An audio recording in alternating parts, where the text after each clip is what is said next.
Hi, this is Phil Parker, and in this short video, what we're going to do is talk about a case study that I learned about back in grad school. It's called OAG, or the Official Airline Guide. It's a puzzle that relates to the modeling of an industry. Why is a company profitable, for example? So I'm going to give this as a thought-provoking exercise. Watch this video, take 10-15 minutes, answer a few questions, and then watch the next video. Okay, here we go. Let's talk about the three sigmas. Sigma number one, geography. OAG is located in the United States with some products outside the United States, Europe, Asia, Latin America, etc. What about the second sigma? Who are they targeting? The segment is very frequent travelers. If you've seen Up in the Air, the George Clooney movie, think of people who have as a job to travel non-stop from one place to the next. They never stop traveling. That's what their profession is. Typically, technical sales support people, certain forms of consulting, etc. All right, what's the product? The product is an airline guide, It's in paper format and it's carried by the traveler as they travel across the United States, across airlines. All right, so what's the price of this product? It's about $200. $200 per year. It's a subscription. It's delivered every month in the mail. What's the marginal cost of this product? About $35, let's assume. And let's assume that they're selling 100,000 units. So their total revenue is about $20 million.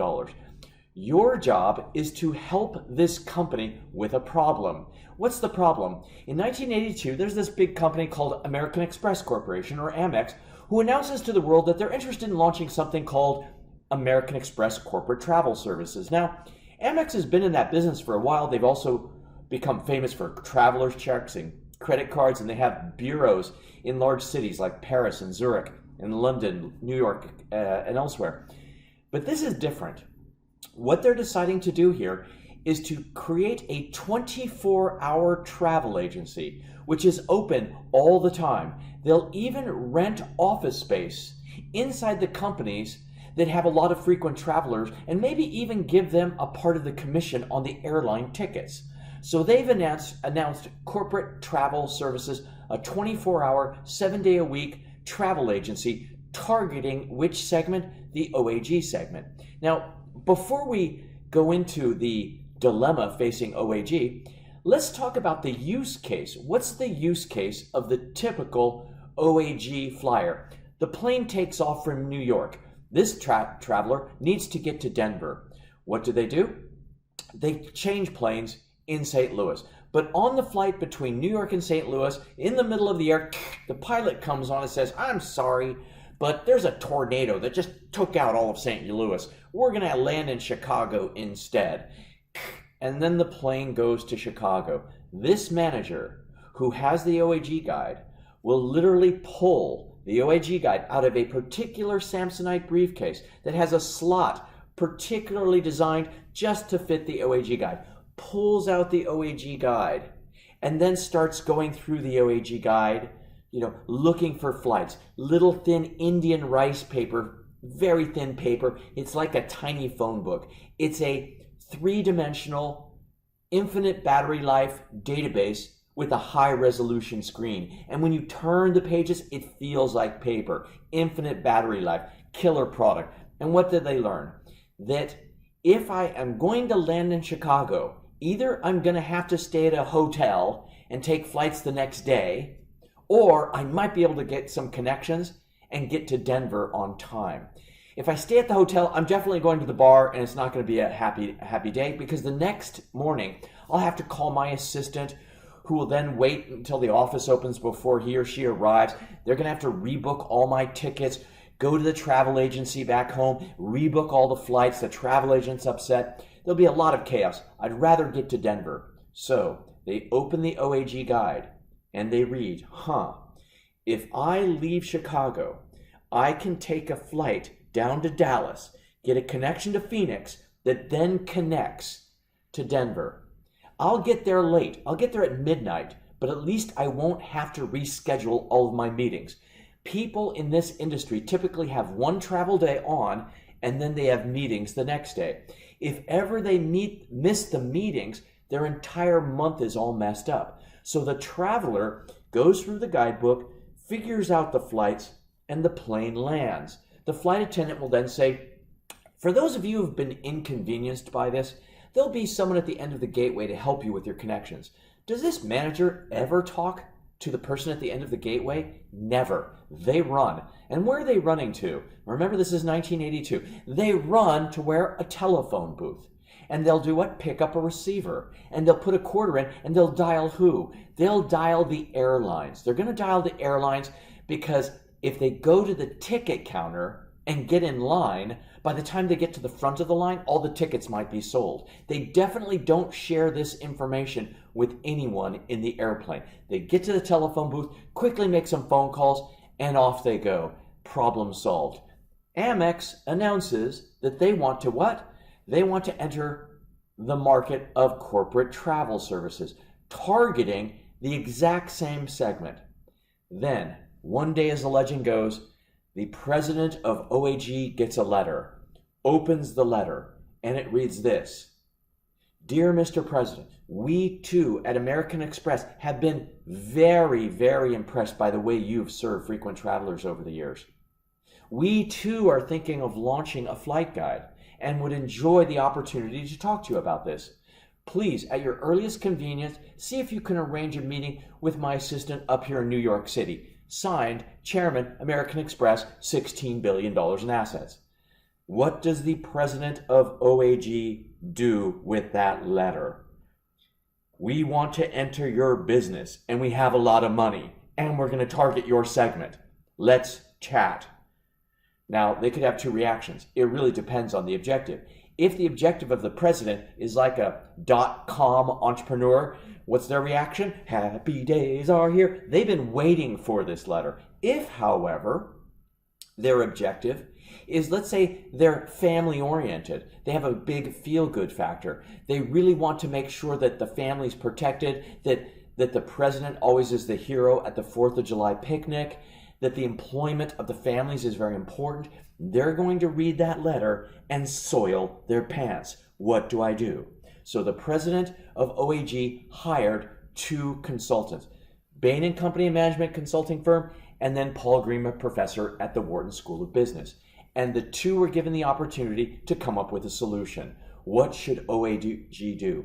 The president of OAG wrote back Amex, yes, we too are impressed by the way we've served frequent travelers over the years. Thank you very much. But unfortunately, my calendar's full and I won't be able to meet you for the next 6 weeks. Sincerely, President OAG. 6 weeks buys you just enough time to come up with a theory, come up with a model on what you think you should do.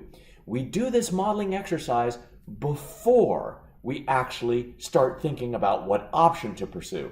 We just want to think about what's going on here and what can we do about it. All right, so you have 6 weeks. Here's what you're going to learn during those 6 weeks. Let's say you do some audit. You're going to find a few things out. Number one, you're going to discover that the data in the flight guide book, those data are public domain. Anyone can publish them. Why? Because they're factual in nature. You're not allowed to publish a fact. Facts are public domain. Mount Everest is so tall. That's kind of a fact, and there's not much you can do about it. All right, anyone can publish that. When an airline is planned to leave or enter an industry, a city rather, yeah, that's public domain information. It can be published. Second, it would take about $50,000 of IT equipment to set up a flight guide company. They actually don't print the guidebook. It's outsourced actually to a vendor. Third, it only takes about 12 to 13 weeks to start up this flight guidebook. Very simple to start this up, not very sophisticated. And well, if you ask the marketing department, you'll find out that the subscribers really hate long-run subscriptions, and they also don't like advertisements. Advertisements would make the book rather thick. So that's the setting. There's a business that's doing flight guides, boring flight guides for frequent travelers, doing a good business. A new entrant comes in and says, we're going to enter your business. What should you do about it, right? All right, so here's your deliverables. I want you to go away and right now on a piece of paper, write down your intuition. After I've told you the story, yes or no, do you think OAG should sell to Amex? Just sell their company. Or should we let Amex enter and try to compete against them? So you either sell or compete, or maybe something in between. That's question number 1. Sell or not sell? Question 2. Of the 5 forces in Porter's framework that we talked about earlier, the structure of the industry, which one would you spend the most time on? Would you go and interview all the airlines and maybe think of a strategy of let's buy all the airlines and own all the data? Because really the value's in the data, so let's buy all the airlines. That will stop Amex. Is that a good idea? Think about which of the 5 forces you may want to pursue. The next thing is, after you've done that, imagine you're in the elevator with the CEO of OAG. You happen to be in the elevator and they look at you and go, oh my gosh, you're that consultant. How's that project going? Can you tell me what you think? Give me one sentence of what you think. Okay, yes or no, which force, and one sentence. What do you think about our situation? What do you think we should do? Now, for those of you that are financially inclined, the last thing I want to ask you to do is give me a valuation for OAG. How much is this company worth? Now, for those of you who don't have backgrounds in finance, there's basically 2 methodologies to evaluate a company. Whether it's private or public, you can still use these methods. Method number 1, you go to Goldman Sachs, you pay them $1 million, $500,000, and you say, evaluate this company. You give them the money, they give you a valuation back after they do a due diligence and a lot of cool stuff. Method number 2, much less expensive, what I call the Mckinsey interview method. You're in a Mckinsey interview and they say, how much is this company worth? And you've got 1 minute. The trick is called the perpetuity model evaluation. You take the net income of a company and then you divide it by the interest rate. Like divide it by 10% or 10.23%. If that's too complicated, take the net income and multiply it by 10.23 rather than divide it by 0.1023. Same thing mathematically, of course. You can use that method as well. So take just 10 minutes or so, 15 minutes or so, think about this, and then when we get back to the next video, I'll tell you what happened to OAG, and then I'll give you the single best framework in the history of business. This I like to call the MBA on 1 page, but you have to pay the price. You have to first think about, what do you think OAG should do? Sell or not sell? Which force should they research?